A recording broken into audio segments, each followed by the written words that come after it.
और भगवान कृष्ण जन्म लिए, सभी देव जन्म लिए और हम सब हिंदू होकर और भगवान के जन्मोत्सव को या मंगल उत्सव को ना मनाएं, इतनी बड़ी विडंबना। पर आज हम आपके समाज में बड़ी विकृतियां हैं महाराज। कहना ही क्या है कि हम अपने अपने में ही विभाजन हो जा रहे, इसी का कारण है कमजोरियां। क्यों? आज तो सबसे बड़ी विडंबना है, कोई तिलक लगाना नहीं चाहता है, कोई शिखा चुटिया नहीं रखना चाहता है, कोई यज्ञोपवीत पहनना नहीं चाहता है, कोई कलावा बांधना नहीं चाहता है। इतना शर्म कि तिलक लगाएंगे तो लोग साधु समझ लेंगे, पंडित समझ लेंगे। अरे सोचिए, आजकल की सबसे बड़ी विडंबना है कि बेटा माने पुत्र किसी का पंडित ना बने, डाकू बन जाए, ठीक है। उसको ये डर रहता कहीं पंडित साधु बाबा ना बन जाए, डाकू बन जाए, चोर बन जाए, बदमाश बन जाए, शराब गांजा पीने लगे, पर वो सत्कर्म न करे, साधु न बने, संत न बने। ये थोड़ी एक सब पंडित ही हो, हम हैं तो। लेकिन हम हिंदू हैं तो संतता अपने अंदर ला सकते हैं, साधु अपने अंदर साधना कर सकते हैं।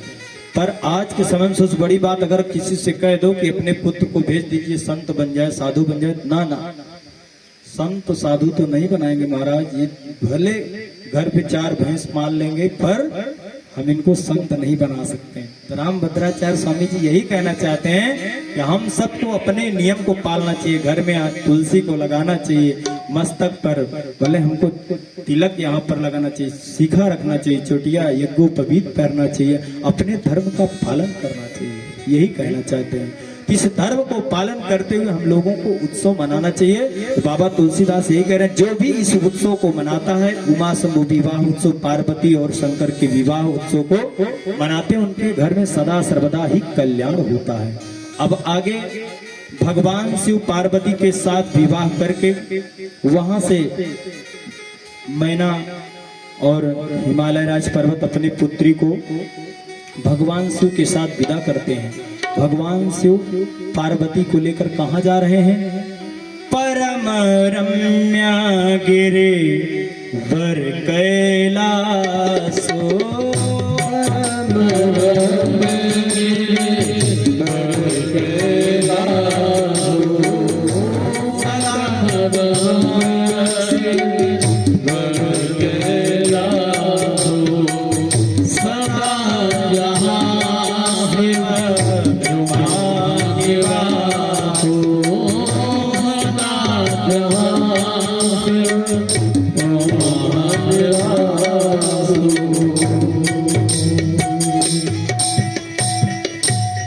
अब यहाँ पर बाबा तुलसीदास जी कह रहे परम रम्य गिरिवर कैलासु, परम पवित्र परम पावन है कहाँ? गिरिवर कैलासु, कैलाश पर्वत परम ही रम्य परम सुहावन है कहाँ?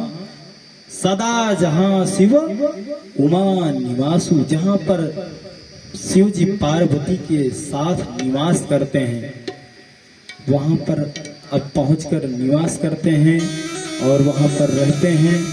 क्या करते हैं? वहां पर पहुंचकर अपने गृहस्थ आश्रम का नियम पालन करते हैं। जो गृहस्थों का नियम है उसे पालन करते हुए वहां पर पार्वती जी के साथ अपना जीवन बिताते हैं, समय बिताते हैं। कुछ समय बीतने के बाद भगवान के प्रथम पुत्र का जन्म होता है। किसका? कार्तिकेय जी महाराज खड़ानंद का। क्यों होता है? देवता लोग ब्रह्मा जी के पास गए, प्रभु सभी देवताओं को त्रस्त कर दिया। कौन?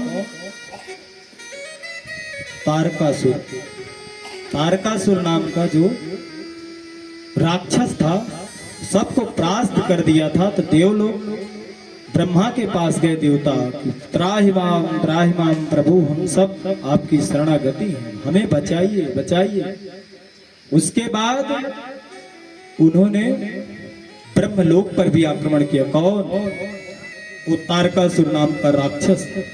तब देवता घबराए, अब तो क्या होगा? अब तो पृथ्वी से लेकर सभी देवताओं को सब नष्ट कर देगा, सभी को मार देगा। तब भगवान सोचते हैं, विष्णु जी किया क्या जाए? तो ब्रह्मा जी बताते हैं कि और कुछ नहीं, इसको अगर कोई मार सकता है तो शिव का पुत्र मार सकता है, शिव का प्रथम पुत्र। अब शिव जी का तो विवाह हुआ ही नहीं था, तो मारेंगे कैसे? अब शिव जी का विवाह हुआ है, तो शिव जी के विवाह होने के कुछ वर्ष बाद जब भगवान शिव के पुत्र प्राप्त हुए, कौन? षडानंद जी, तो उन्होंने फिर तारकासुर का वध किया। उसके बाद फिर आगे की कथा आती है कि भगवान शिव अपने पुत्र पौत्रों के साथ निवास करते हैं।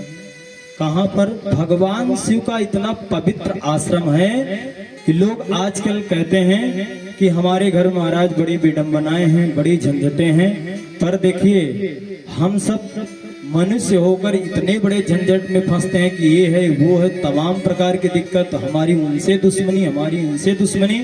पर शिव जी के यहाँ देखिए सब एक एक दुश्मन है, लेकिन अपने बैरता को भूल बैठे हैं सब। कैसे? शिव जी के यहाँ क्या? मूस का दुश्मन कौन है? सर्प है ना। मूस का दुश्मन कौन है? चूहा का दुश्मन सर्प ही तो है। वहां गणेश जी का वाहन मूस, और शिव जी के जो पास सदा सर्वदा रहते हैं नागराज, वो भी वहीं पर है। और माँ पार्वती जी का वाहन कौन? सिंह माने शेर। और किसका दुश्मन? बैल के। भगवान भोलेनाथ का वाहन कौन है? बैल। और सर्प का दुश्मन कौन? सर्प के भी तो दुश्मन है मोर, जो स्वयं कार्तिकेय जी जिस पर रहते हैं। सब एक एक दुश्मन है, पर अपने बैरता को भूलकर सब एक प्रेम व्यवहार में एक ही आश्रम में रह रहे हैं। भगवान शिव ये कहना चाहते हैं कि आप सब इतने अच्छे जानकार समझते हुए भी कहते हैं कि हमारे घर में परम विचित्र बात यह है कि सब में एकता नहीं, और हमारे घर में देखिए सब की एक से एक दुश्मनी, पर सब अपने बैर को भूलकर। क्यों?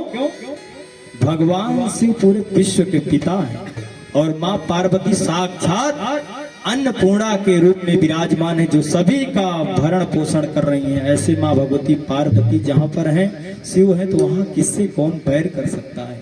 जब किसी का पेट भूखा रहेगा तभी बैर करता है, जब पेट भरा हो तो क्यों बैर होगा?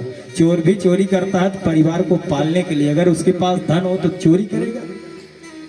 इस प्रकार से वहां बैर कब होती? जब किसी को किसी चीज क्षुधा की भूख होती। पर वहां पर तो साक्षात माँ भगवती पार्वती अन्नपूर्णा के रूप में विराजमान है, तो सभी सबका बैर त्याग कर मित्रोत भाव में रह रहे हैं।